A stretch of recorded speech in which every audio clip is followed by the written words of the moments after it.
Yeah, Pyle. So I'm just doing a video actually on fitting the grease nipples onto the struts to stop the knocking noise.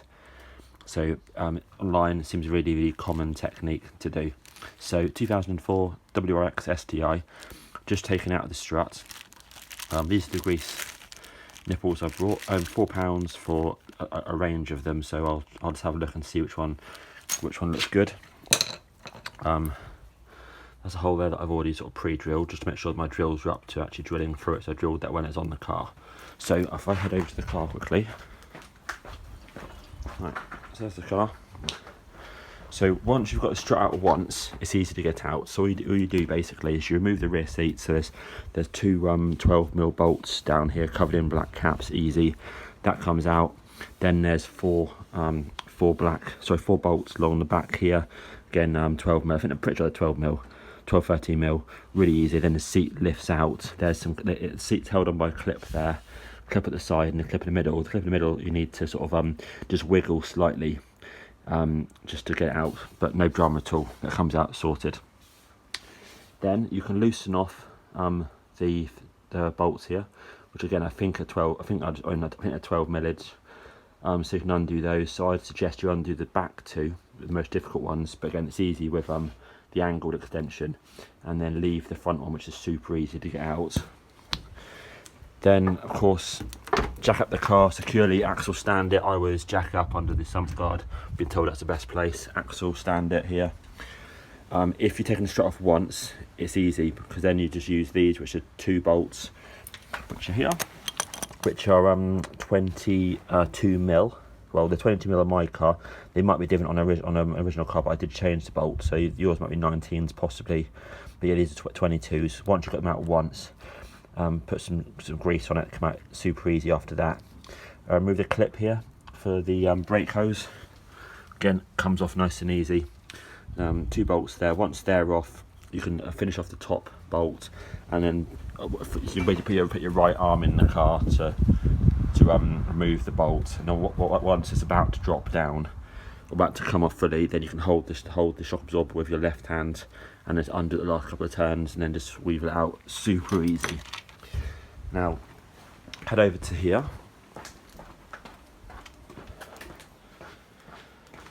So I had mine re-powder coated, etc.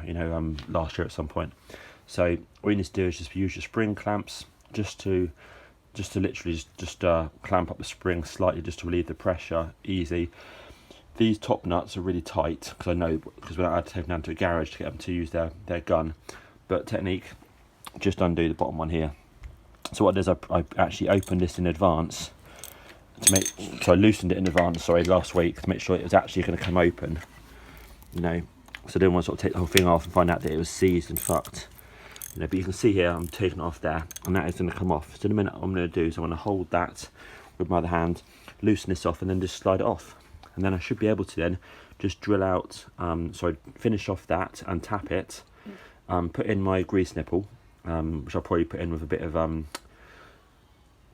thread lock, of course, and then slide the shock absorber strut part back in again. Make sure nothing, obviously nothing catches. Obviously you better see if it catches. We had to look down the hole and see, and then clean out all the grease. So let me just take this apart, and I'll do part 2 in a sec. Cheers. Right, part 2. So that was incredibly easy. Just literally just tapped it out. This was an M61, I think it was. Yeah, M61 for this one. Just drilled it out, tapped it. It's really strong steel, but really easy to tap. Just feels absolutely top notch. No dramas at all. Perfect. Scraped out any of the remaining crud in there. Job sorted. Now people on the forum, fair play to give suggestions out, sort of thing. People sort of suggested, just jack up the car, lift up the boot, spray lots of I forget what it's like, silicone grease, or it's that special white grease. I forget what it's called now, but some sort of grease. Just spray it down there. That'll work. Job done. Clearly, it's probably not going to work, because you can see I did that technique, sprayed it all down there, but it hasn't even gone down into any of this section here. So you can see you've still got all this yellow grease in there, and all this new white grease is just sat on the top here, doing fuck all basically. So I believe that technique, people said to spray it down there, is pointless. So that's cool. You can see here that apparently where they knock is where you have these marks and stuff on here. So where the body sort of moves around as you put load onto it. There's a bump stop there. So you can see there's not much grease in there. I don't know if you can see it down there, but that's how much grease there is. So it's not a great deal. So what I'm going to do now is I'm now going to clean it all out literally as much as I can, and then I'm going to put a layer of grease in there and then push it around the size that you're meant to. Then I can install this, bolt it all down again, and then I can pump grease in properly through using my grease gun. So yeah, I mean, to be fair, that was super easy. That took literally 1 hour to get the back seat out and the wheel, the car jacked up, this particular strut off. Job easy. Obviously, my bolts were brand new, so you might struggle with that if you've got seized bolts and all that. But otherwise, piss easy. Right, cool. Let me crack on then. Nice one. Right, so obviously it's all back together again. Super easy. Put a bit of Loctite on that, so that's cool. I just pumped in the grease, and yeah, basically it's fine. So just hold it nice and tight, the grease gun, certainly with mine when you have to anyway. And then yeah, get it at the right angle, pump it in, and you can just hear. Obviously, you can hear it and you can feel it going in. And then it does get to a certain point when suddenly you can start feeling, the pressure in there. So presumably it's getting full. So I did a few more pumps, and you can clearly feel the difference, in pressure. So yeah, I'll lob this back on the car now. I'll do the other side. See if this whole thing works or if it's all a myth, and then we'll go from there. But put it this way, there's definitely now a lot of grease in the section, so you don't want any grease from what I've read down here. And basically there's like a seal here somewhere roughly, and there's a seal at the top, so you kind of want the grease from here to here based on what I've read on the internet. That's a section there where the metal part knocks on the outside of the strut part. So yeah, we shall go from there to see if it works. Cool, nice one.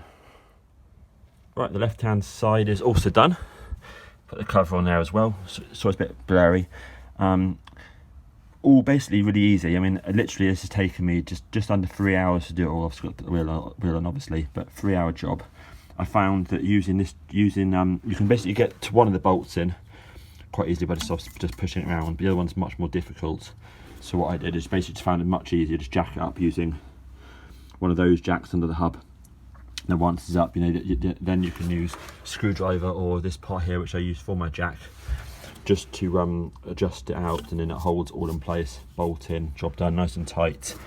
Put the bracket back in for that, for the brake hose, and then definitely get some brake disc cleaner, because there are fingerprints and stuff probably around this area here. So cleaned up all of that as well. So that's all job done. So now take the jack away, put the wheel back on. I pumped both sides full of grease. What I'll do is I'll drive it, see if I have any knocking noises, and then what I'll probably also then do anyway is I'll just jack up the car, after a week's use, and just squeeze and just see if I can squeeze in any more grease once the grease has been pushed around and settled by the shock absorber. So I think that'll probably be working out quite nicely to do that little technique. So yeah, basically I would say it's an easy job as long as those bolts there aren't super seized. And I say 3 hours all in, basic tools to drill it and tap it. I mean, it's quite thick metal, and honestly it taps easy. So I used those M6 one thread. So yeah, that's perfect size. You can go large if you want to, but if you want to do that size there, screws in absolutely mint. So I would just go for that size there. Cool, and there you go, nice one. And so it's 22mm. Oh well, sorry, mine are 22mm for that.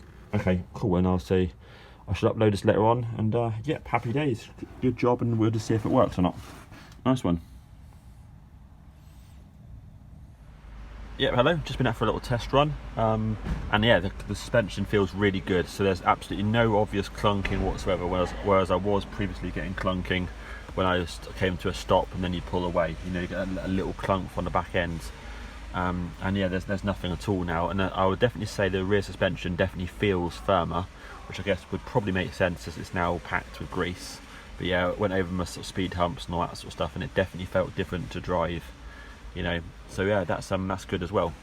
So yeah, I'm gonna do what I said in the previous part of the video. I'll just I've got a long drive on it tomorrow, and then at the weekend I'll just jack it up, and I'm pretty sure I can get to the grease nipples without taking the wheels off. So I can just see if I can pump in any additional grease, into that, into both sides.